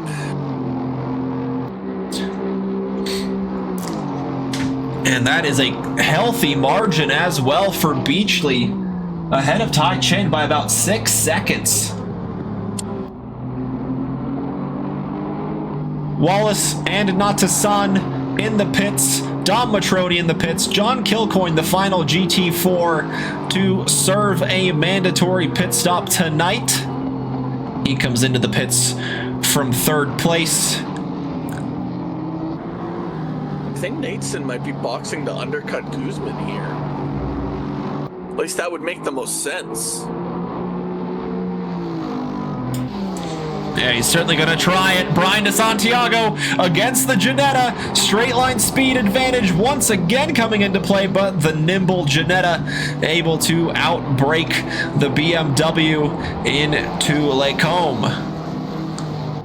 No, a stop go for Brandon Wallace. Oh, he got speeding in the pit lane. No, Zoisa trying to get through the traffic, spins, avoiding the contact. Absolutely everything is unfolding here in the final 20 minutes. Not only do you not get to serve your official pit stop, not only do you get a drive-through, now you get a speeding, now you get a stop go for speeding in the... Wallace. Look what they've done to my boy. Chaos indeed. I noticed a weird thing in the chat. Xanderzone's name changes color. On mine, it was yellow, and then it went to gray. For me, he's orange. Like all the way through? Yeah, all the way through. That's so odd. Did I curse Wallace? I think I did. I think I did curse Wallace. You can't escape the wrath of the curse. No, I'm at least 2 for 6. Because my other curse was... I think you've been pretty good tonight on the curses, honestly. I was about to say, yeah, I think so. You took the off season to practice, and it's paid off. There goes, I think, is that Zoisa into the pits now? Yeah, Zoisa in for their final pit stop of the night in the number 52 Ferrari. So the top 2 in the GT3s remain to serve their pit stop, as is Brandon Wallace now in now in 5th with a stop-go penalty to his name as well. Pickups, love it. Yep, they're here. If he gets another speeding in the pit lane, I actually just might throw my headset in frustration. On behalf of Wallace. Yeah, I was just like, I cursed him, but I didn't want him that bad. Yeah, 100%. Like it's all lighthearted. We just do it for fun. We don't ever hold a grudge against the people we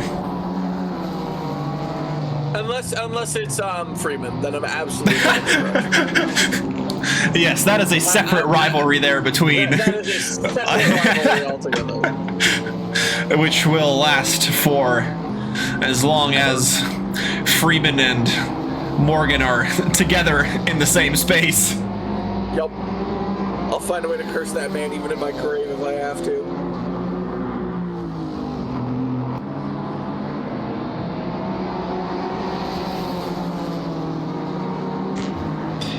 Alright. But does Ben Wallace clear his stop go? Oh, he's still moving, so we won't find out for another 30 seconds minimum.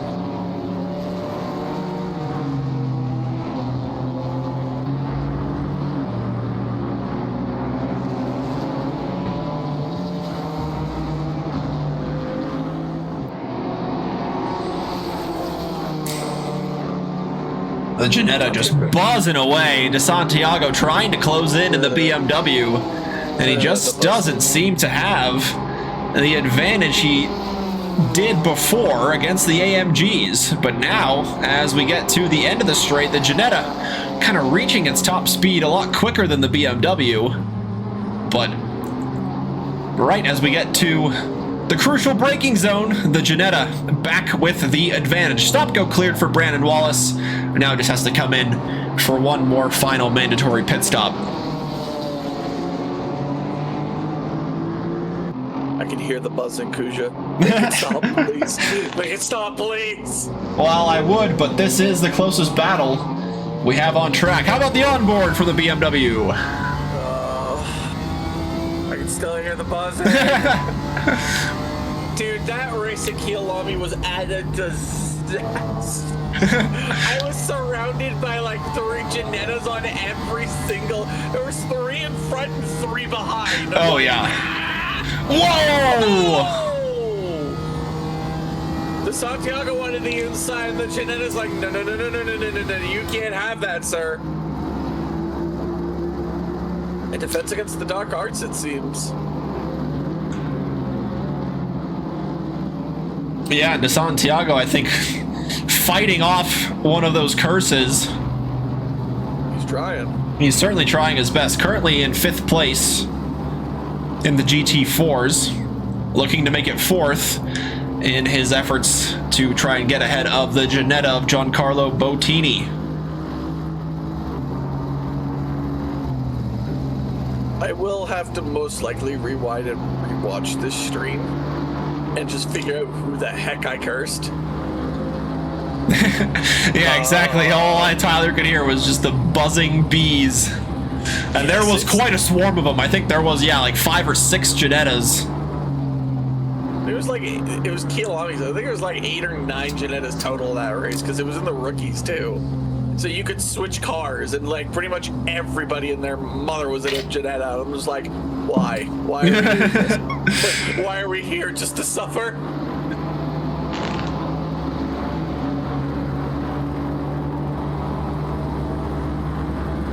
Ooh, a little bit sketchy there from Boutini. That's going to allow De Santiago a run. Around the outside, maybe? He's got the speed for it. Yes, he does. And he's gone.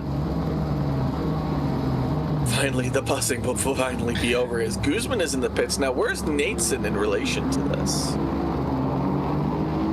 Because that, I thought maybe would have been the battle. What's that battle back there? Is that a position battle?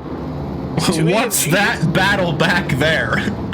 As De Santiago edges ahead of the Ginetta, but in the braking zone, the Ginetta goes deep. Brian De Santiago over under complete, and he takes 4th place away from the Ginetta. There goes Don Matroni. Yeah, I think that's Don Matroni and Samuel Reich in the GT3s.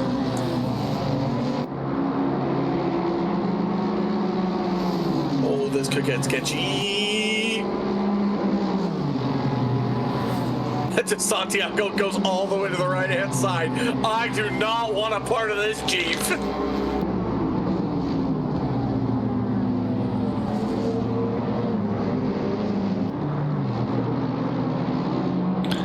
Guzman is out of the pits. And... ooh, this actually might be close with Nateson. No, actually, it might not be as close as I think it is with Nateson on exit. Might get a battle between them here for the final podium spot. Because there's Nateson. Yeah, super close between the two of them. But Guzman remains in the podium positions. 2-second gap between himself and Natasan in the number 82 Bentley. And Guzman just out of the pits on slightly colder tires than Prakash Natasan. Will look to hold off the Bentley in the final 11.5 minutes of this one.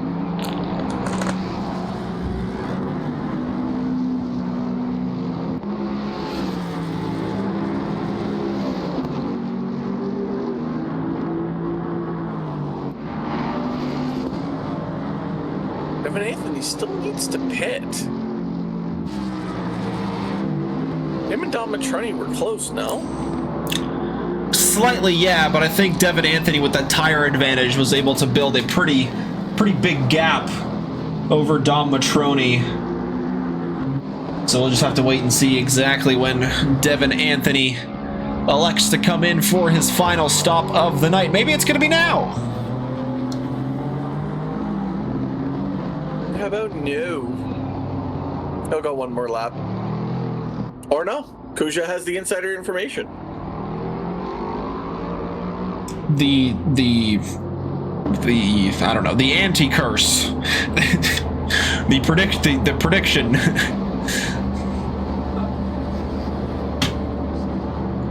Oh, Boutini got back through to Santiago, so this battle is not over yet, folks. How is this battle not over? Folks, please. I beg of you. You are on opposite sides of the track, guys. Figure it out. As the Santiago goes flying past the Ginetta.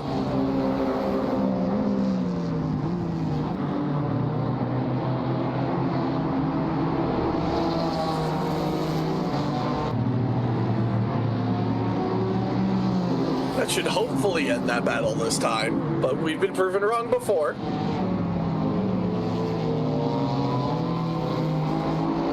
Yeah, he gets back through once more. Fourth place going the way of the BMW. But lots of twisty bits coming up for the Ginetta to get back ahead. Wide by the Santiago there. And I guess here goes through the Ginetta.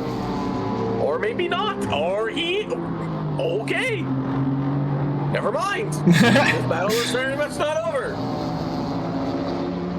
Less than 10 minutes left to go. Devin Anthony is already on the move, and Dom Matroni is nowhere near close. Not even a stone's throw.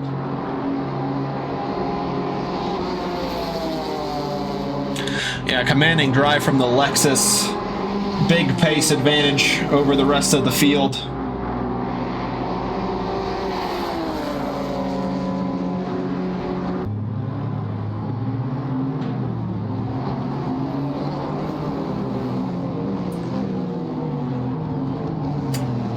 It's been a similar story for the GT4 leaders of Justin Beachley and Ty Chin. They're in a world of their own. 30 seconds clear of Nile Jacobs in third. But Justin Beachley able to get back into the spot he started this race after dropping back a few places from the start. Was behind Ty Chin for a majority of the first couple of stints. But then after the second pit stop, able to retake the race lead as he looks to close out the final 8 minutes and start the championship on a high note.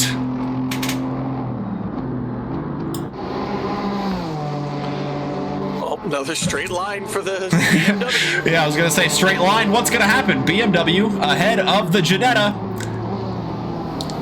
Okay, to Santiago. Oh, to Santiago. There's corners there. I think the tires are done in that BMW. I'm no expert. You are no expert, but you are correct. I think De Santiago also came in relatively early compared to the rest of the field.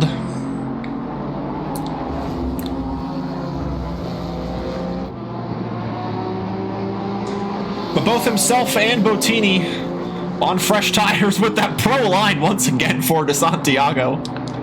Ooh, And look at this, it's working out for him. He goes down the inside of the second part of Pouan and into Campus.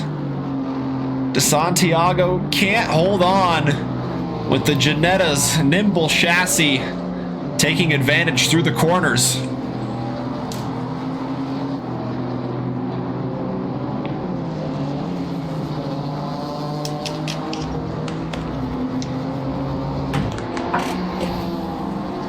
Another straight line sector to try and catch up again. Exactly.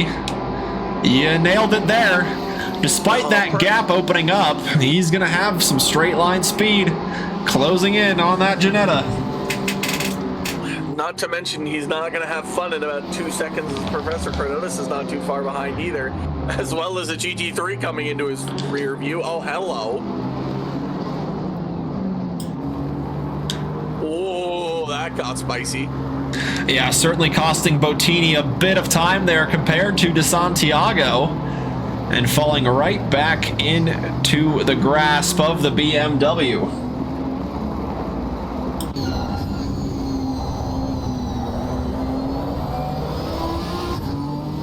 Nice sunset in the background. Just getting past 8 o'clock local time. Sun setting on this race. Brian De Santiago flashing away. Oh my goodness me! It might have worked! The spell cast by the BMW! And Giancarlo Boutini with an unsettled moment. And the BMW goes through with ease. Don't worry, hold on. They'll come back shortly. Yeah, exactly. Don't worry, folks. This is not over yet.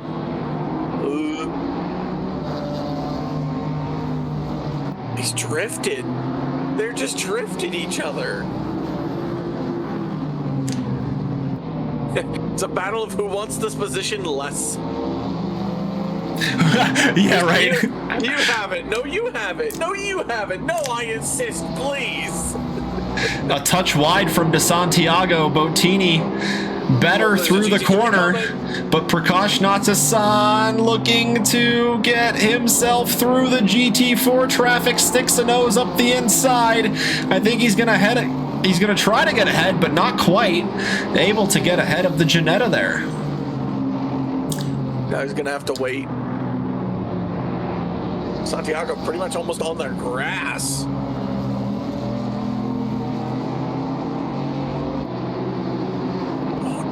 Inside. Oh, you mad lad. Oh, you're right here.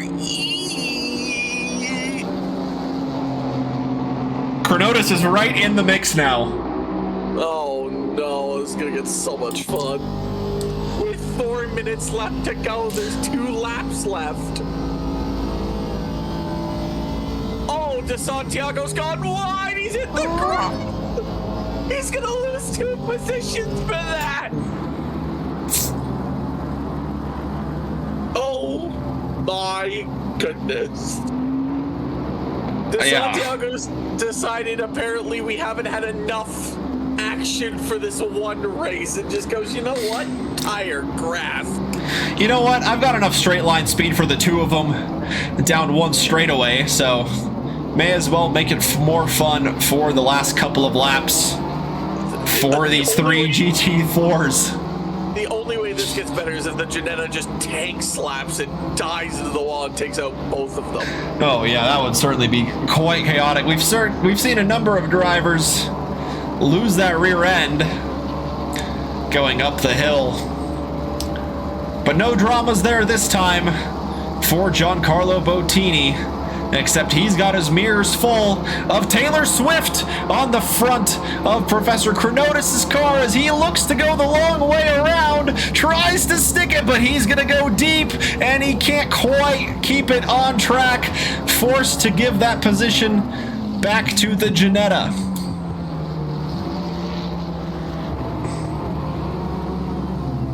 Here's on the final lap now. Give it all you can. So this plus one more for the GT4s that we're watching. Santiago's back in this battle too. He never left. He's getting He there. never left, and he is right there, electing not to take his pro line. Kronotus has to take the defensive inside line. Can Santiago line up the over-under? Not quite on this go-around, and Giancarlo Boutini can breathe a little sigh of relief as the two cars behind him begin to battle, allowing him to escape just a touch up the road. Until he gets to a straight, and not to mention there's now a GT3 that's getting involved in this now. Yeah, there's Zawisa, who recovered back into the top 5, so a good recovery from the 52. So he's a smart, he'll just wait till this straight and then just go. Couldn't agree more from the move from the Ferrari there. However, there is a kink coming here, so he's got to do this a little bit quicker than he wants it to. This is actually going to allow Santiago to get the toe off the Ferrari! And he goes through. Can he keep it on track? They both run wide. Absolutely nobody can keep it on track at this point. They just want the track position.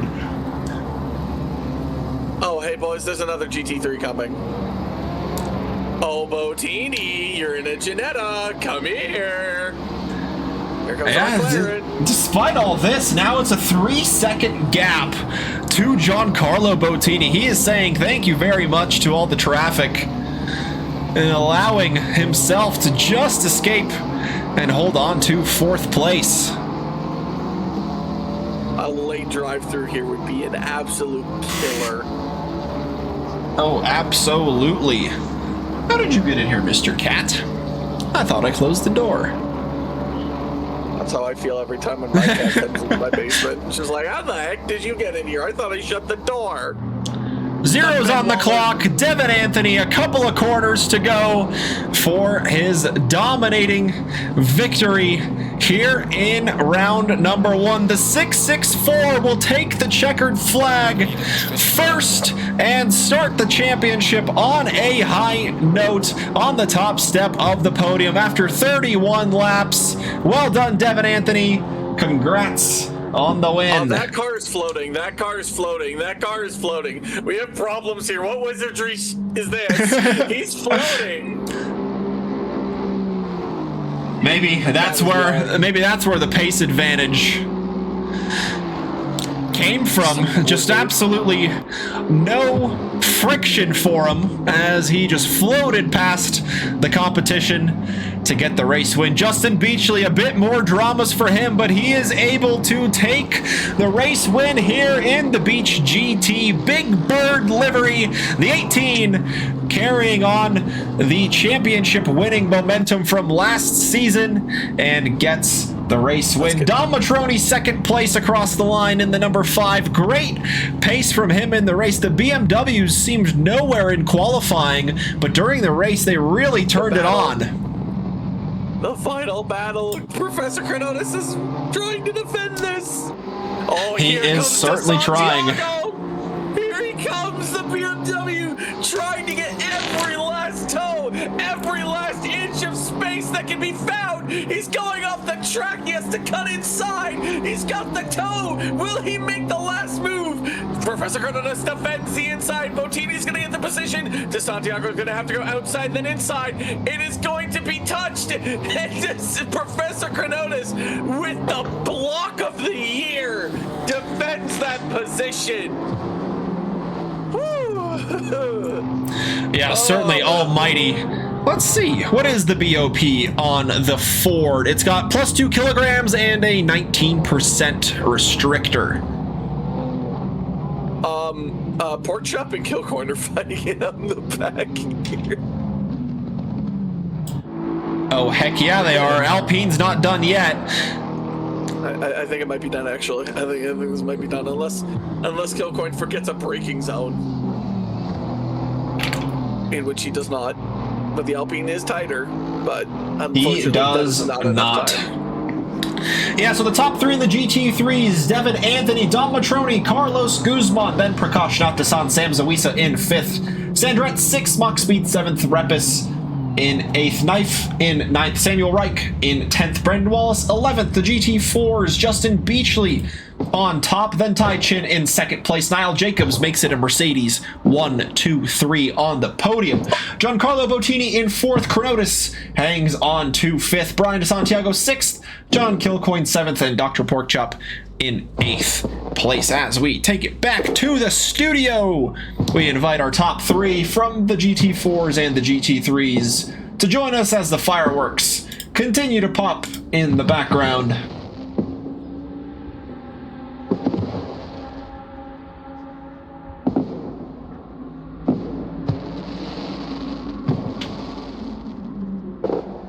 Welcome in, friends. Of course, we're getting the people that didn't have really anything interesting happen to them. Well, I'm curious as to what happened with Justin Beachley at the start there. First of all, congrats, Devin and Justin, on the race wins in your classes. What happened at the start there, Justin? It was somebody spun in front of me, and in the process of avoiding them, Ty was able to just go through pretty cleanly through a Rouge and Radeon, and I was just being extra careful. Obviously, didn't want to ruin my race in the first turn, so that's kind of what happened. And then luckily, those GT3s that were having issues kind of held them up a little bit and caused what the battle that we ended up having in the first stint. But yeah, the start could have been better, but came out clean, so can't really complain.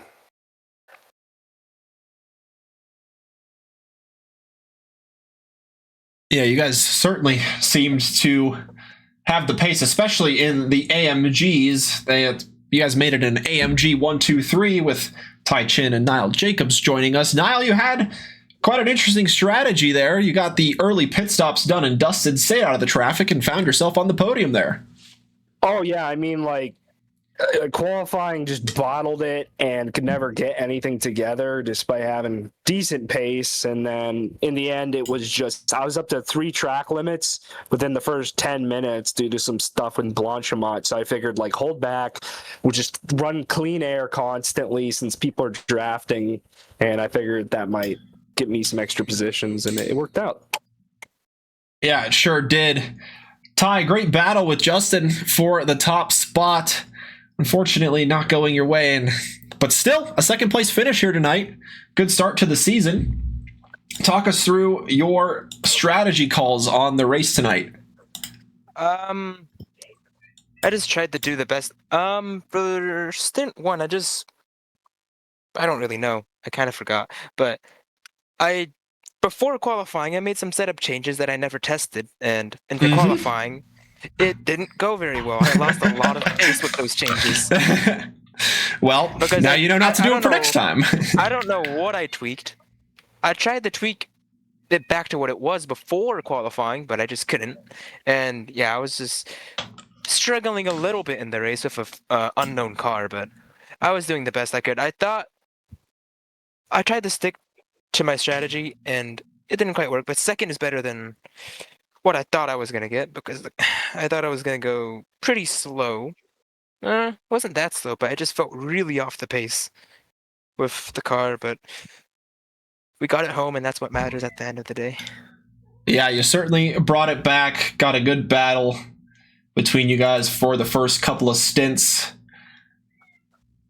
Devin, you had a good battle at the start there with the Ferrari on the front row, but unfortunately the 52 got a penalty and you just breezed on through and took that race lead and race win at the end.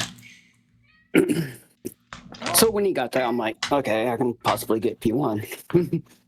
And he kind of fought me at the beginning, so I was just kind of holding back from him until he ended up doing the drive through.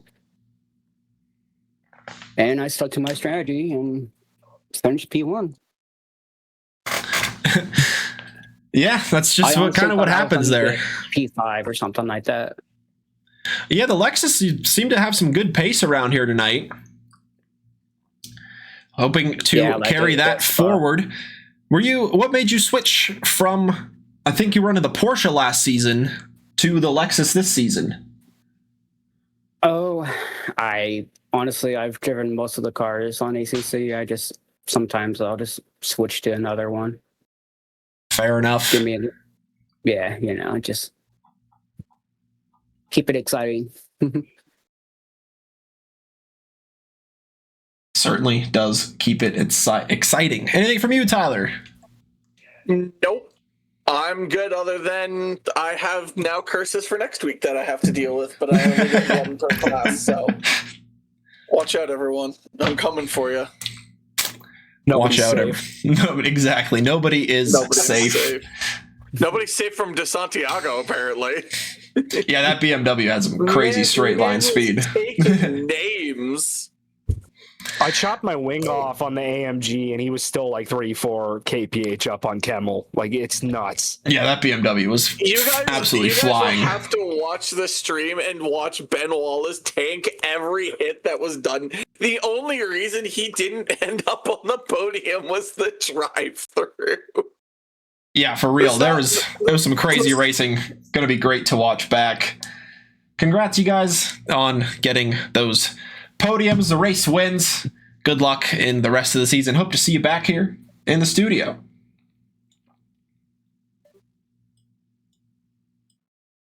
But yeah, sorry to cut you off there. Yeah, it's going to be crazy to watch back with how much those BMWs just gained in the straight line compared to everybody else. Yeah. Kind of crazy. Well, we'll see what we're at the Nürburgring next weekend, so literally anything is possible. Yeah, we're at the Nürburgring next week for round number 2. And I guess that kind of concludes us here for round number 1. Any more final thoughts from you, my friend? I will give us the updated score of my curses next week. Perfect. You love to hear it. Thanks for joining us, Tyler. As always, happy to have you here in the booth. And yes, Mr. Wally B, keep those points. Save them for some curse protection. But hey, just unlucky with the drive-through and the stop-go. That's just how it goes sometimes. But good race pace from the BMWs tonight in the GT3s. The next race at Trackilicious is going to be on Friday in the Le Mans Ultimate Hypercar and GT3 Multiclass racing, sticking to a 75-minute race like we have tonight. Monday, the rookies go into round number 2, and same with all the other ones. Everything's kind of starting all at the same time, which is kind of nice. Everything's going into round number 1 and round number 2 at the same time. So Le Mans Ultimate next week is going to be at Portimao, and then Tyler mentioned it here at the Nürburgring for round number 3 in the ACC Multiclass Championship. Thank you for joining us tonight. Stick around for the raid of Mercedes. They were doing the Le Mans Ultimate race with us yesterday, doing some more Le Mans Ultimate practice here tonight. Apologies if you heard some meowing. The cat got into the room. But nonetheless, he's cute. He likes to say hi. Maybe we'll have him around on the stream for longer one day. But nonetheless, stick around for the raid. Tell him Trackilicious sent you, and have a good rest of your morning, afternoon, evening, or night, wherever you are joining us from. Happy to have you here. I've been Kuja. We'll see you next time.